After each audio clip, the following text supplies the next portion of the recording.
Okay, next 17th one. If sin theta plus cos theta is equal to p and tan theta plus cot theta is equal to q, then q into p square minus 1. ఈ value మనం calculate చేసుకోవాలి.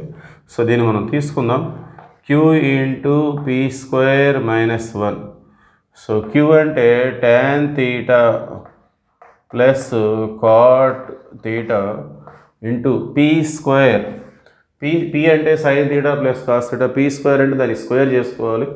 Sine theta plus cos theta whole square -1. Okay, దీన్ని మనం simplify చేద్దాం. Sign కాస్లోకి మార్చుకుందాం. So tan అంటే sign by cos, cot అంటే cos by sine.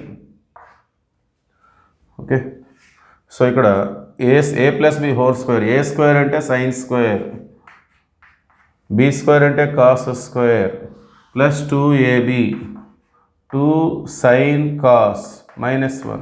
Okay, and we know that sin square plus cos square అంటే మనకు 1 వస్తుంది. సో ఇక్కడ ఎల్సిఎం మనం తీసుకుంటే sin into sin, sin square plus cos into cos, cos square by cos into sign.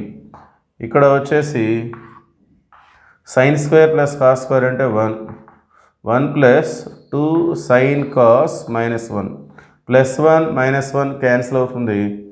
Next remaining వచ్చేసి ఇక్కడ కూడా sin square plus cos square అంటే 1 బై కాస్ ఇంటూ సైన్, ఇక్కడ 2 సైన్ కాస్, ఈ సైన్కి సైను కాస్కి కాసు cancel అయిపోతే 1 into 2. So ఇది మనకి actual సొల్యూషన్గా ఉపయోగపడుతుంది. Therefore option B is the right answer.